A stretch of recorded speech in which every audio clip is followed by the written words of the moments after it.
പ്രശംസിപ്പാൻ വക ഉണ്ടെങ്കിലോ അത് യേശുവിൻ സന്നിധിയിൽ.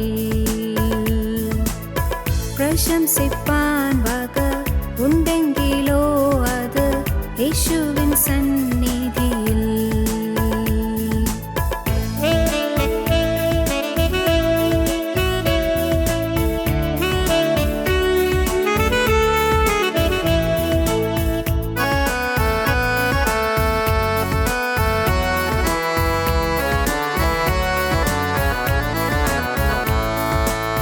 മാതാപിതാക്കളും സോദരർ ബന്ധുക്കൾ ആരുവെടിഞ്ഞിടിലും അനാഥനായി നിന്നെ കൈവിടുകില്ലെന്ന് അരുളിയോൻ കൂടെയുണ്ട്. അനാഥനായി നിന്നെ കൈവിടുകില്ലെന്ന് അരുളിയോൻ കൂടെയുണ്ട്. ആശ്രയിപ്പാനൊരു നാമമുണ്ടെങ്കിലത് യാഹല്ലാതാരുമില്ല. പ്രശംസിപ്പാൻ വക ഉണ്ടെങ്കിലോ അത് യേശുവിൻ സന്നിധിയിൽ. പ്രശംസിപ്പാൻ വക ഉണ്ടെങ്കിലോ അത് യേശുവിൻ സന്നിധിയിൽ.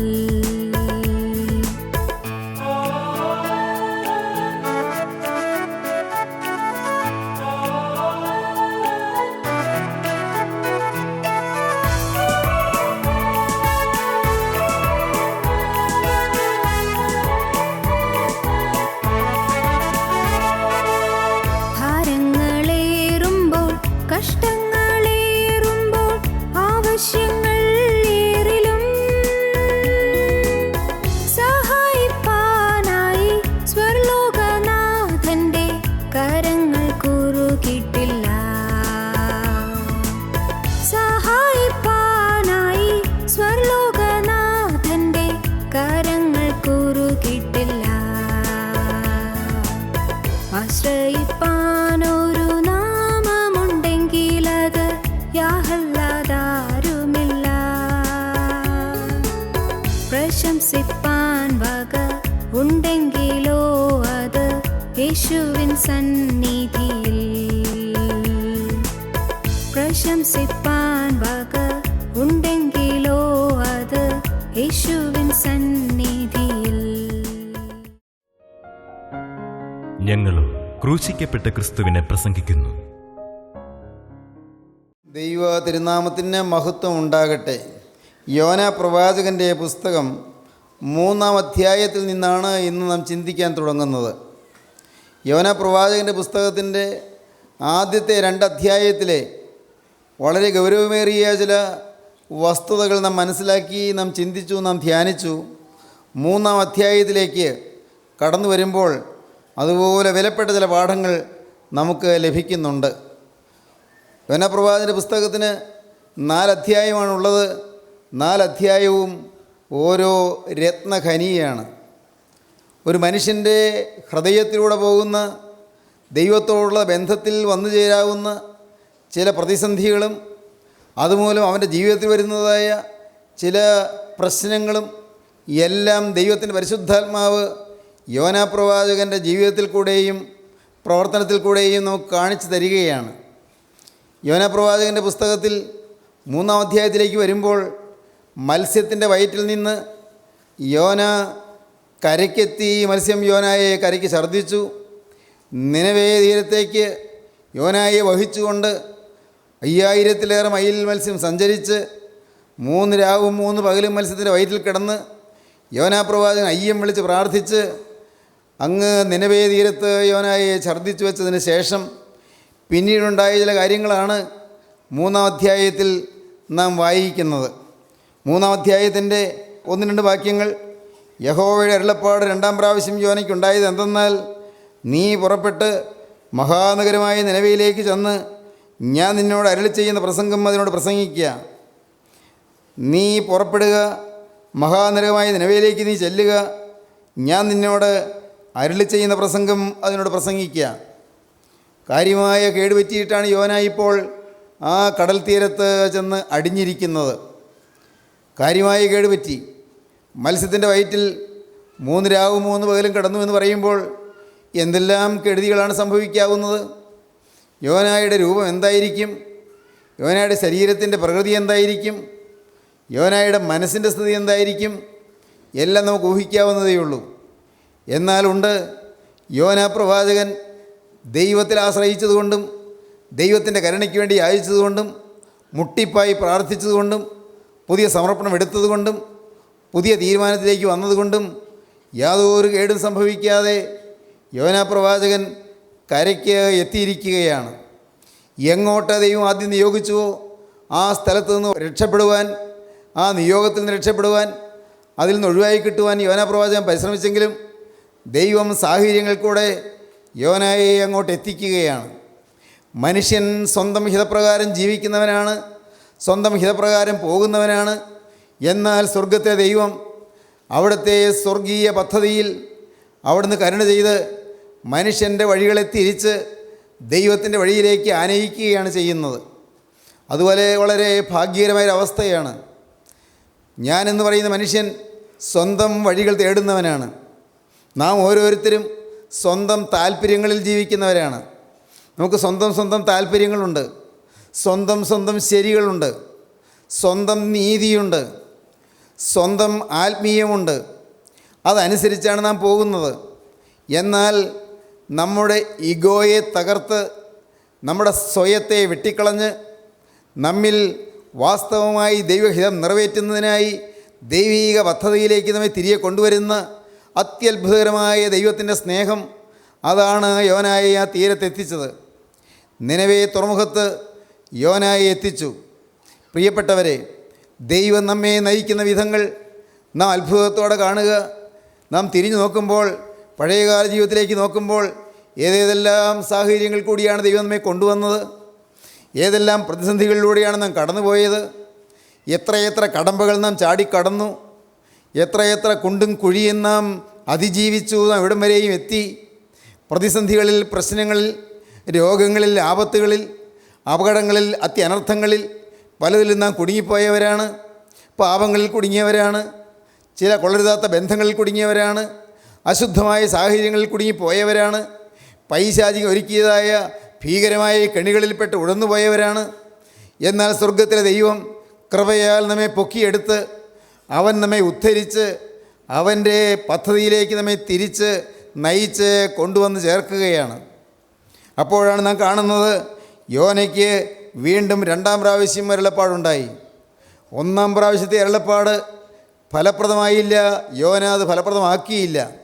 എന്നാൽ ദൈവം നിരാശനായില്ല. ദൈവം ആഗ്രഹിച്ചത് യോനായിൽ നിവർത്തിക്കാൻ ദൈവം പരിശ്രമിക്കുകയാണ്. പ്രിയപ്പെട്ടവരെ, നമ്മുടെ ജീവിതത്തിൽ അങ്ങനെ തന്നെയാണ്. 2-ാം പ്രാവശ്യം അരുളപ്പാട് തരും ദൈവം.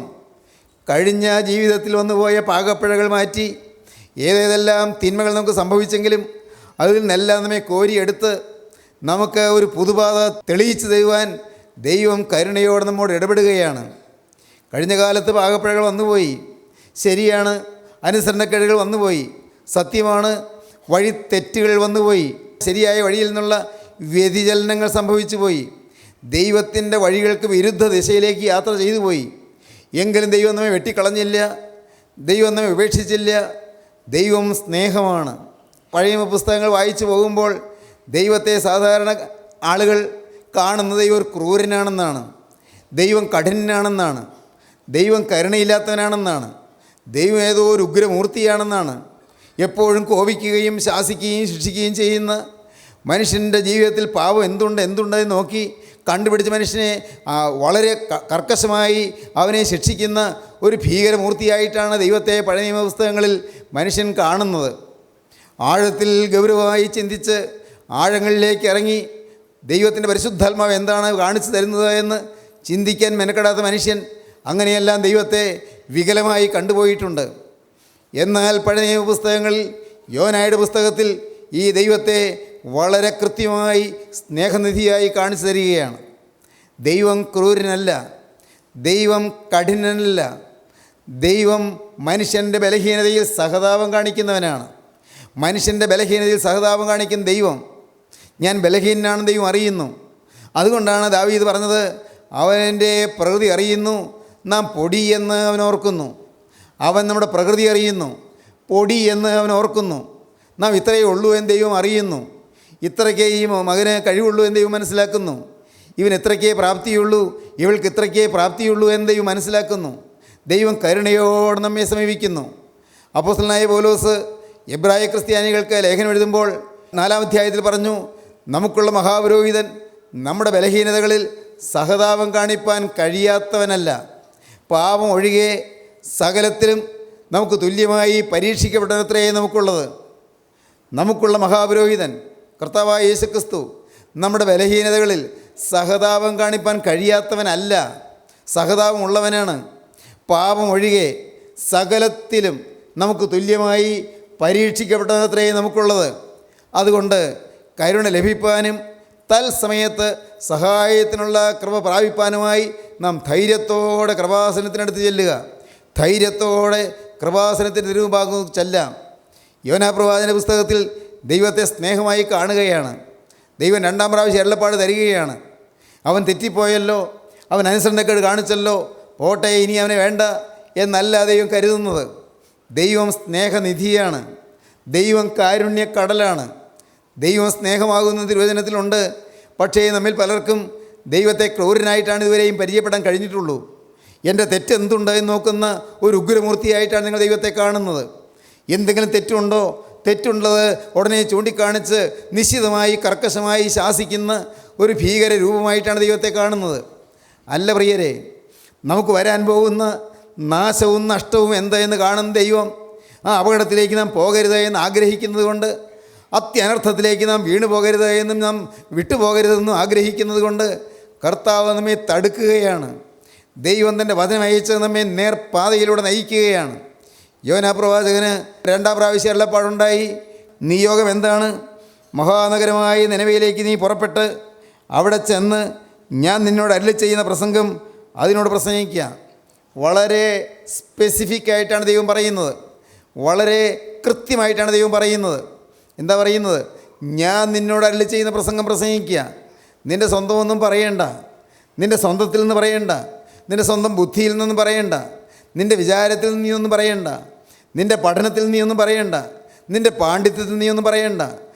നിൻ്റെ നാവിൽ ഞാൻ വരച്ചു തരുന്നൊരു വചനമുണ്ട്, നിൻ്റെ ഹൃദയത്തിൽ ഞാൻ പാകിത്തരുന്നൊരു വചനമുണ്ട്. ആ വചനമാണ് നീ പറയേണ്ടത്. ഞാൻ നിന്നോട് അരുളി ചെയ്യുന്ന പ്രസംഗം അതിനോട് പ്രസംഗിക്കുക. പ്രിയപ്പെട്ടവരെ, ദൈവം അരുളി ചെയ്യുന്നത് പറയേണ്ടവനാണ് പ്രവാചകൻ. നമ്മിൽ അനേകം പേരും സ്വന്തം ബുദ്ധിയിൽ നിന്ന് പലതും പറയുന്നവരാണ്. സ്വന്തം ബുദ്ധിയിൽ നിന്ന്, സ്വന്തം പഠിത്തത്തിൽ നിന്ന്, സ്വന്തം ജ്ഞാനത്തിൽ നിന്ന് ഓരോ പ്രാവശ്യവും വചന ശുശ്രൂഷയ്ക്ക് വേണ്ടി ഒരുങ്ങുന്ന ദൈവമക്കൾ അനേകം പേരുടെ ഇരിപ്പുണ്ടല്ലോ. നിങ്ങളോട് പറയട്ടെ, നിങ്ങൾ ഓരോ പ്രാവശ്യവും വചന ശുശ്രൂഷയ്ക്ക് വേണ്ടി ഒരുങ്ങുമ്പോൾ ദൈവത്തോട് പറയണം, കർത്താവേ, നീ എൻ്റെ നാവിൽ വരച്ചു തരുന്നതല്ലാതെ എൻ്റെ സ്വന്തത്തിൽ നിന്നൊരക്ഷരം പോലും വരരുതേ. കർത്താവേ, എൻ്റെ ഹൃദയത്തിൽ ഏൽപ്പിച്ചു തരുന്നതല്ലാതെ, എൻ്റെ മനസ്സിൽ നീ സ്വർഗത്തിൽ നിന്ന് മുദ്രയിട്ട് തരുന്നതല്ലാതെ സ്വന്തമായൊരു ആലോചന വരരുതേ. കർത്താവേ, നീ തരുന്നതിൽ കൂട്ടാൻ പാടില്ല, നീ തരുന്നതിൽ കുറയ്ക്കാൻ പാടില്ല. നീ തരുന്നത് മുഴുവനായി ജനത്തിന് കൊടുക്കുവാൻ ഭാഗ്യം തരണമേ. ശിഷ്യന്മാർക്ക് യേശു അപ്പം ഖണ്ഡിച്ച് കൊടുത്തു, വാഴ്ത്തിക്കൊടുത്തു. ശിഷ്യന്മാർ ഉടനെ തന്നെ ജനത്തിന് കൊടുത്തു. അവരുടെ കയ്യിലേക്ക് യേശു കൊടുത്തതാണ് അവരെ ജനത്തിന് കൊടുത്തത്. മർക്കോസിന് ശേഷം വായിക്കുമ്പോൾ കാണാം, യേശു ശിഷ്യന്മാർക്കും ശിഷ്യന്മാർ ജനത്തിനും കൊടുത്തു. പ്രിയപ്പെട്ടവരെ, യേശു കൊടുക്കുന്നതാണ് ജനത്തിന് വിളമ്പേണ്ടത്. സ്വന്തമായിട്ട് വിളമ്പാൻ നോക്കിയാൽ സാധ്യമല്ല.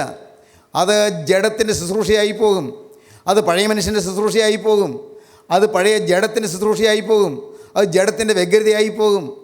ജഡത്തിൻ്റെതല്ല ആത്മാവിൻ്റെ ശുശ്രൂഷ. ആത്മാവിൻ്റെ ശുശ്രൂഷ ആത്മാവിലായിരിക്കണം.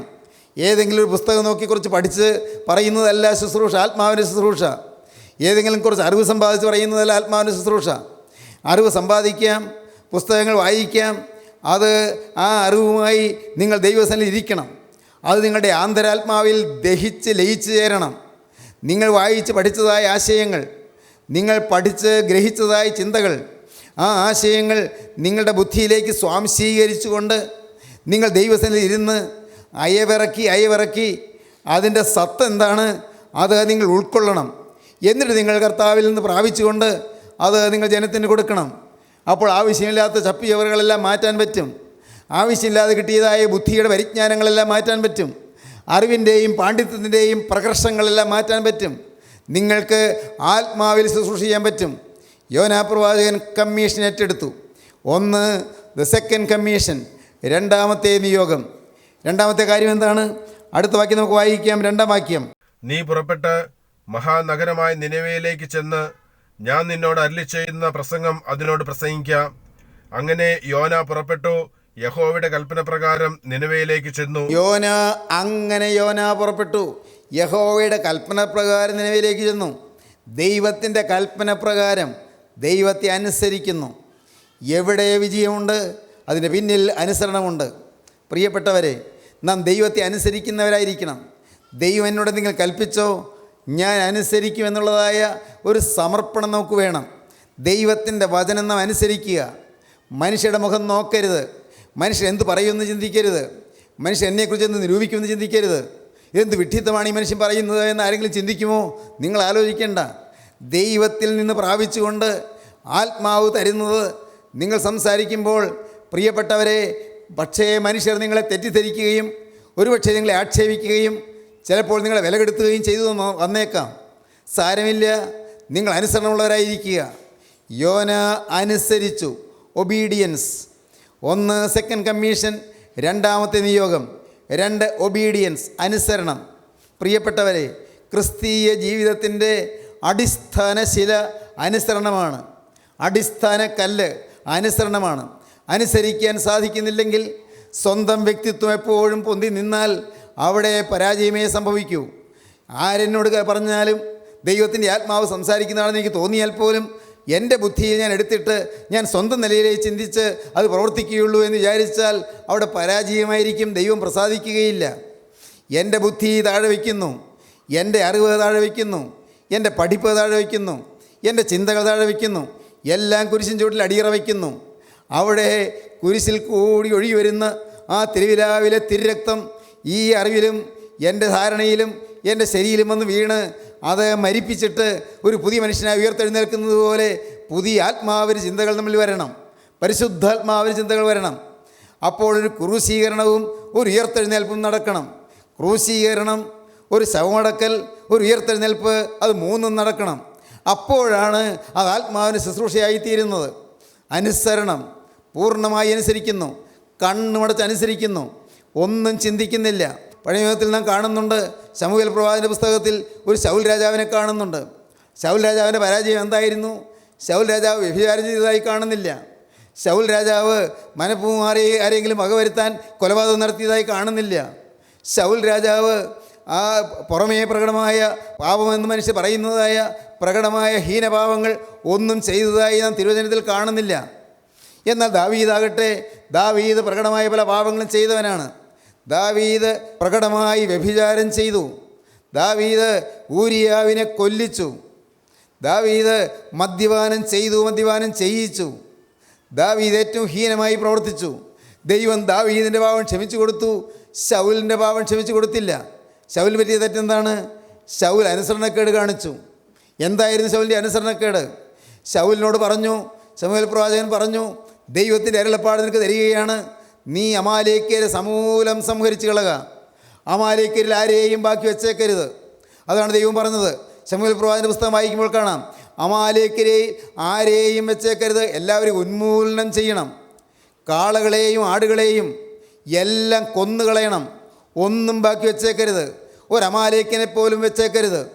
പ്രിയപ്പെട്ടവരെ, എന്നാൽ ശൗൽ രാജാവ് എന്ത് ചെയ്തു? അമാലേക്യ രാജാവായ ആഗാഗിനെ അവൻ കൊല്ലാതെ ജീവനോടെ രക്ഷിച്ചു. ശൗലിന് ന്യായമുണ്ട്. ആഗാഗിനെ കൊല്ലേണ്ട കാര്യമില്ല, രാജാവല്ലേ. ദൈവം കൽപ്പിച്ചതനുസരിച്ചല്ലോ എല്ലാ അമാലേക്യരെയും കൊന്നല്ലോ. രാജാവ് ശൗൽ രാജാവിൻ്റെ വാളേറ്റ് അദ്ദേഹത്തെ കൊല്ലാതെ അദ്ദേഹത്തെ ശമൂവേൽ പ്രവാചകൻ്റെ അടുക്കൽ കൊണ്ടുവന്നാൽ ശമൂവേൽ പ്രവാചകന് ഈ രാജാവിനോട്, ആഗാഗിനോട് വളരെ കരുത്തോടെ സംസാരിക്കാമല്ലോ. പല ന്യായങ്ങളാണ് ശൗലിൻ്റെ ഉള്ളിലുള്ളത്. അതുപോലെ തന്നെ ആടുകളെയും കാളകളെയും മൃഗങ്ങളെയും കൊല്ലണമെന്ന് കൽപ്പിച്ചു. എല്ലാം ഉന്മൂലനം ചെയ്യണമെന്നാണ് പറഞ്ഞത്, വേരോടെ മുടിച്ചു കളയണമെന്നാണ് പറഞ്ഞത്. അതിൽ ഉരത്തതും മുഴുത്തതും കെൽപ്പുള്ളതും നല്ല ആരോഗ്യമുള്ളതുമായ മൃഗങ്ങളെ രക്ഷിച്ചു, ആടുകളെ രക്ഷിച്ചു. അതിനും ശൗൽ ന്യായമുണ്ട്, സ്വന്തം ന്യായമാണ്. എന്താണ് ന്യായം? ഈ ആടുകളെ യഹോവയ്ക്ക് യാഗം കഴിക്കാൻ. ശമൂവേൽ പ്രവാചകൻ ചോദിച്ചു, ഈ കാളകളുടെ മുഖ്ര എന്താണ് ഞാൻ ഈ കേൾക്കുന്നത്? ആടുകളുടെ കരച്ചിൽ എന്താണ് ഈ കേൾക്കുന്നത്? ശമൂവേൽ ചോദിച്ചു. ഉടനെ ശൗൽ പറയുകയാണ്, അത് നിൻ്റെ ദൈവമായ യഹോവയ്ക്ക് യാഗം കഴിപ്പാൻ ഉരത്തതും മുഴുത്തതും കൊഴുത്തതും ഞാൻ കൊണ്ടുവന്നിരിക്കുകയാണ് എന്ന്. പ്രിയപ്പെട്ടവരെ, ശമൂവേൽ പ്രവാചകൻ വളരെ കരുത്തോടെ പറയുന്നുണ്ട്, യഹോവയ്ക്ക് യാഗം കഴിക്കുന്നതിനേക്കാൾ നല്ലത് ദൈവം പറഞ്ഞ് അതേപടി അനുസരിക്കുന്നതാണ്. അനുസരണം ബലിയേക്കാൾ നല്ലത്, ചെവിക്കൊള്ളുന്നത് മുട്ടാടുകളുടെ മേധസ്സിനേക്കാൾ നല്ലത് എന്ന് ശമൂവേൽ പ്രവാചകൻ പറഞ്ഞു. സഹോദരങ്ങളെ, സ്വന്തം ബുദ്ധി കലർത്തരുത്. അനുസരണക്കേടെന്നൊരൊറ്റ പാവം കൊണ്ട്, ആ ഒരൊറ്റ പാവം കൊണ്ട് ശൗൽ രാജാവ് രാജസ്ഥാനത്ത് നിന്ന് മാറ്റപ്പെട്ടു. ചക്രവർത്തി കിരീടം തെറിച്ചുപോയി. ഓർക്കുക സഹോദരീ സഹോദരങ്ങളെ, ദൈവത്തിൻ്റെ വചനം അനുസരിക്കാൻ നിങ്ങൾ തയ്യാറാകുക. ഒന്നും ചോദ്യം ചെയ്യേണ്ട, ഒന്നും ചിന്തിക്കേണ്ട, ഒന്നും ബുദ്ധിയിൽ പര്യാലോചിക്കേണ്ട, ഒന്നും ബുദ്ധിയിലെടുത്ത് വിശകലനം ചെയ്യേണ്ട. കർത്താവിൻ്റെ വചനമുണ്ടോ അത് ഞാൻ അനുസരിക്കുക തന്നെ ചെയ്യും. ആദ്യ മനുഷ്യൻ്റെ പാപത്തിൻ്റെ പ്രാരംഭം അനുസരണക്കേടിലാണ്. ദൈവത്തിൻ്റെ വചനം അനുസരിക്കാതിരുന്നതാണ്. അവിടെ മുതൽ ഇന്നയോളം മനുഷ്യജാതി തകരുന്നത് വചനമനുസരിക്കാത്തത് ആ ഒരൊറ്റ പാപം കൊണ്ടാണ്. അതിൽ നിന്നാണ് മറ്റ് പാപങ്ങളെല്ലാം ഉത്ഭൂതമാകുന്നത്. സഹോദരങ്ങളെ, ഇന്ന് നിങ്ങളോട് ഗൗരവമായി ഞാൻ പറയട്ടെ, നിങ്ങൾ അനുസരണമുള്ളവരായിരിപ്പീൻ. യോനാ പ്രവാചകൻ അനുസരിച്ചു, പുറപ്പെട്ടു. 1 സെക്കൻഡ് കമ്മീഷൻ, രണ്ടാമത്തെ നിയോഗം. 2 ഒബീഡിയൻസ്, അനുസരണം. നമുക്ക് വായിക്കാം, തുടർന്ന് വായിക്കാം. അങ്ങനെ യോന പുറപ്പെട്ടു, യഹോവയുടെ കൽപ്പന പ്രകാരം നിനവയിലേക്ക് ചെന്നു. എന്നാൽ നിനവെ 3 ദിവസത്തെ വഴിയുള്ള അതിമഹത്തായൊരു നഗരമായിരുന്നു. യോന നഗരത്തിൽ കടന്ന് ആദ്യം 1 ദിവസത്തെ വഴി ചെന്നു. ഇനി 40 ദിവസം കഴിഞ്ഞാൽ നിനവെ ഉന്മൂലമാകുമെന്ന് ഘോഷിച്ചു പറഞ്ഞു. ഇനി 40 ദിവസം കഴിഞ്ഞാൽ നിനവെ ഉന്മൂലമാകുമെന്ന് ഘോഷിച്ചു പറഞ്ഞു. പ്രൊക്ലമേഷൻ. ദൈവത്തിൻ്റെ വചനം പ്രഘോഷിച്ചു. അവിടെ ദൈവം കൽപ്പിച്ചതേ പറഞ്ഞുള്ളൂ. നിങ്ങൾ അനുദപിച്ചാൽ രക്ഷ കിട്ടിയേക്കും എന്ന് പറഞ്ഞില്ല. നിങ്ങൾ മാനസാന്തരപ്പെട്ടാൽ ദൈവം നിങ്ങളുടെ മേലുള്ള ശിക്ഷ മാറ്റിക്കളയുമെന്ന് പറഞ്ഞില്ല. അങ്ങനെ പറയാൻ ദൈവം ഏൽപ്പിച്ചില്ല. 40 ദിവസം കഴിഞ്ഞാൽ നിനവെ ഉന്മൂലമാകും. തീർന്നു, പ്രസംഗം തീർന്നു. ഇത് തന്നെ പ്രഘോഷിച്ചുകൊണ്ട് നടക്കുകയാണ്. Proclamation of the gospel. ദൈവത്തിൻ്റെ വചനം പ്രൊക്ലെയിം ചെയ്തു, ദൈവത്തിൻ്റെ വചനം ഘോഷിച്ചു. പ്രിയപ്പെട്ടവരെ, നിത്യനായ ദൈവത്തിൻ്റെ വചനം ഘോഷിക്കാൻ നമുക്ക് സാധിക്കുമോ? ജീവിതത്തിൽ കൂടി ഘോഷിക്കട്ടെ, നാവിൽ ശബ്ദത്തിൽ കൂടെ ഘോഷിക്കട്ടെ, ഹൃദയത്തിൽ നിങ്ങളുടെ നിരൂപണങ്ങളിൽ കൂടെ ഘോഷിക്കട്ടെ. നിങ്ങളുടെ ജീവിതത്തിൻ്റെ എല്ലാ വശങ്ങളിലും ദൈവത്തിൻ്റെ വചനം ഘോഷിക്കുന്നവരായി തീരുക. നിങ്ങളുടെ ജീവിതം തന്നെ മാതൃകയായി തീരുക. കർത്താവിന് വേണ്ടി എന്തെങ്കിലും ചെയ്യുന്നത് അത് ഭാഗ്യമല്ലേ പ്രിയപ്പെട്ടവരെ? ക്രിസ്തുവിന് വേണ്ടി ചെലവഴിക്കുന്നത് ഭാഗ്യമല്ലേ? ക്രിസ്തുവിൻ്റെ വേല ചെയ്യുന്നത് ഭാഗ്യമല്ലേ? തന്നെത്താൻ നമുക്ക് വേണ്ടി സൗരഭ്യവാസനയായി അർപ്പണം ചെയ്ത കർത്താവായ യേശു ക്രിസ്തുവിനെ നിങ്ങൾ സ്നേഹിക്കുന്നുവെങ്കിൽ നിങ്ങൾ ക്രിസ്തുവിൻ്റെ വചനം പ്രസ്താവിക്കാൻ നിങ്ങൾ ഇറങ്ങുക. അവൻ്റെ വചനം പ്രഘോഷിക്കാൻ നിങ്ങൾ ഇറങ്ങുക. അവൻ്റെ വേലക്കാരാകാൻ നിങ്ങൾ ഇറങ്ങുക. കർത്താവിൻ്റെ വചനം പ്രഘോഷിക്കുക. നന്മ സുവിശേഷിക്കുന്നിട കാലത്ര മനോഹരം. പർവ്വതങ്ങളിൽ മേൽ സുവാർത്താദൂതിയായി നന്മ സുവിശേഷിക്കുന്നിട കാല് എത്ര മനോഹരം. ദൈവത്തിൻ്റെ വചനം പറയുക, ദൈവത്തിൻ്റെ വചനം പ്രസ്താവിക്കുക. ജീവിതത്തിൽ ദൈവത്തിൻ്റെ വചനം ഹൃദയത്തിൽ അവലംബിക്കുക, ഹൃദയത്തിൽ അത് സ്വീകരിക്കുക, ഹൃദയത്തിൽ അത് പ്രതിബിംബിക്കുക. ജീവിതം മുഴുവൻ ദൈവത്തിൻ്റെ വചനത്താൽ പ്രദീപ്തമാകുക. ജീവിതം മുഴുവൻ ദൈവത്തിൻ്റെ വചനത്താൽ പ്രശോഭിതമാകുക. ദൈവത്തിൻ്റെ വചനം നിങ്ങളുടെ നാവിൽ കൂടെയും ഭാഷയിൽ കൂടെയും ശബ്ദത്തിൽ കൂടെയും പ്രവർത്തന സരണികളിൽ കൂടെയും ദൈവത്തിൻ്റെ വചനം പ്രസ്താവിക്കുന്നവരായി തീരുക. ദൈവത്തിൻ്റെ വചനം ഉദ്ഘോഷിക്കുക. ദൈവത്തിന് സ്തോത്രം. ജീവിതത്തിൽ നാളതുവരെ കർത്താവിന് വേണ്ടി എന്തെങ്കിലും ചെയ്തു എന്നുള്ള ഒരു ബോധ്യമില്ലാതിരിക്കുന്നവരാരെങ്കിലും ഈ വാക്കുകളെ കേൾക്കുന്നുണ്ടോ? എനിക്കൊന്നും ചെയ്യാൻ കഴിവില്ല, എനിക്ക് കർത്താവിന് വേല ചെയ്യാൻ കഴിഞ്ഞില്ല, എനിക്ക് കർത്താവിന് വേണ്ടി ഒന്നും ചെലവഴിക്കാൻ കഴിഞ്ഞില്ല, എൻ്റെ സമയം ഞാൻ കർത്താവിന് വേണ്ടി ചെലവഴിച്ചില്ല, കർത്താവിൻ്റെ വേലയ്ക്ക് വേണ്ടി ചെറുവിരൽ പോലും ഞാൻ അനക്കിയില്ല. അങ്ങനെയുള്ള കുറ്റബോധം നിങ്ങൾക്ക് ആരെങ്കിലും കിട്ടുന്നുണ്ടോ? എങ്കിൽ നിങ്ങൾക്കിപ്പോൾ ദൈവസന്നിധിയിൽ പുതിയ തീരുമാനമെടുക്കാം. എൻ്റെ കർത്താവേ, നീ എനിക്കൊരു സെക്കൻഡ് കമ്മീഷൻ തരികയാണ്. കർത്താവേ, ഞാൻ നിന്നെ അനുസരിക്കാൻ തീരുമാനിക്കുന്നു. ഞാൻ നിൻ്റെ വചനം ഉദ്ഘോഷിക്കും. എന്നാലാകുന്നത് പോലെ, എന്നെക്കൊണ്ട് സാധിക്കുന്നത് പോലെ ഞാൻ നിൻ്റെ വേല ചെയ്തുകൊള്ളാം. നിൻ്റെ വേലക്കാരായി നിന്നുകൊള്ളാം, നിൻ്റെ വേലക്കാരിയായി നിന്നുകൊള്ളാം. അതാണ് നിത്യത്തിലേക്കുള്ള മുതൽക്കൂട്ട്. എല്ലാം മാറിപ്പോകും സ്നേഹിതരെ, എല്ലാം വിട്ടുപോകും. നമ്മുടെ സമ്പത്തും നമ്മുടെ സൗകര്യങ്ങളും നമ്മുടെ കുടുംബവും നമ്മുടെ ബന്ധപ്പെട്ടവരും നമ്മുടെ പ്രിയപ്പെട്ടവരും എല്ലാം മാറി നിൽക്കും. ആർക്കും ഒന്നും ചെയ്യാൻ സാധ്യമല്ല. ഞാൻ എന്ന് പറയുന്ന മനുഷ്യൻ മരണത്തോട് സമീപിക്കുമ്പോൾ ഒന്നും ചെയ്യാൻ സാധ്യമല്ല, ആർക്കും സഹായിക്കാൻ സാധ്യമല്ല. എന്നാൽ നിങ്ങൾക്ക് ഇപ്പോൾ നിലനിൽക്കുന്ന ഉത്തമ സമ്പത്ത് നിങ്ങൾക്ക് കൈയേൽക്കാൻ നിങ്ങളെ തന്നെ നിങ്ങൾ സമർപ്പിക്കാം. കർത്താവേ, ഞാനിതാ എന്നെ നിനക്ക് തരുന്നു. യേശുവേ, എൻ്റെ ശക്തി ഞാൻ നിനക്ക് തരുന്നു. എൻ്റെ വിദ്യാഭ്യാസം നിനക്ക് തരുന്നു. എൻ്റെ ആരോഗ്യം നിനക്ക് തരുന്നു. എൻ്റെ ആയുസ് നിനക്ക് തരുന്നു. എൻ്റെ സമ്പത്ത് നിനക്ക് തരുന്നു. എൻ്റെ കുടുംബം നിനക്ക് തരുന്നു. എന്നെയും എനിക്കുള്ളതിനെയും യേശുനാഥ അതിൻ്റെ കരങ്ങളിലേക്ക് ഞാൻ തരുന്നു. സ്നേഹിതരെ, നിങ്ങൾക്ക് സമർപ്പിക്കാൻ തോന്നുന്നുണ്ടോ? യേശുവിൻ്റെ കരങ്ങളിലേക്ക് കൊടുക്കാൻ തോന്നുന്നുണ്ടോ? എന്നെ തന്നെ സമ്പൂർണ്ണമായി നാഥ ഞാൻ നിൻ്റെ തൃക്കരങ്ങളിലേക്ക് ഏൽപ്പിക്കുന്നു. കൊടുക്കുവീൻ.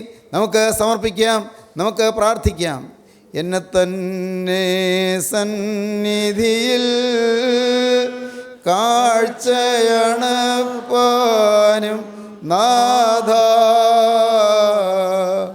എന്നെ നിനക്കു സുഗന്ധമതായി അർപ്പിപ്പാനും കൃപ ചെയ്യുക. എന്നെ നിനക്കു സുഗന്ധമതായി അർപ്പിപ്പാനും കൃപ ചെയ്യുക. കാരുണ്യവാനായ ഞങ്ങളുടെ സ്വർഗീയ പിതാവേ, ഈ അത്ഭുത നിമിഷങ്ങൾക്കായി ഞങ്ങൾ നിന്നെ സ്തുതിക്കുന്നു. കർത്താവേ, നിൻ്റെ വേല ചെയ്യാൻ ഞങ്ങളെ അവിടുന്ന് ആഹ്വാനം ചെയ്തതിനായി ഞങ്ങൾ നിന്നെ സ്തുതിക്കുന്നു. നിൻ്റെ വേലക്കാരാകാനുള്ള പദവി ഞങ്ങൾക്ക് തരുന്നതിനായി ഞങ്ങൾ നിന്നെ സ്തുതിക്കുന്നു. നിൻ്റെ തിരുവചനം അനുസരിച്ച്, നിൻ്റെ വചനം കേട്ട്, നിൻ്റെ വചനപ്രകാരം ജീവിച്ച്, നിൻ്റെ വചനം ഞങ്ങളുടെ ജീവിതത്തിൽ പ്രതിബിംബിച്ച് നിൻ്റെ വേലക്കാരായി പ്രശോഭിപ്പാൻ ഞങ്ങൾക്ക് എല്ലാവർക്കും ഭാഗ്യം നൽകണമേ. ഈ വചനം കേട്ട് എല്ലാവരെയും അനുഗ്രഹിക്കണമേ. എല്ലാവരുടെ മേലും തിരുരക്തത്താൽ മുദ്ര അവിടുന്ന് നൽകണമേ എന്ന് പ്രാർത്ഥിക്കുന്നു. നന്മകളാൽ നിറയ്ക്കണമേ കർത്താവേ. അവിടുത്തെ രണ്ടാമത്തെ വരവിന് വേണ്ടി ഒരുക്കണമേ കർത്താവേ. എല്ലാവരെയും കൃപയിൽ പൊതിയണമേ. യേശുക്രിസ്തുവിൻ്റെ പരിശുദ്ധ നാമത്തിൽ തന്നെ. ആമീൻ.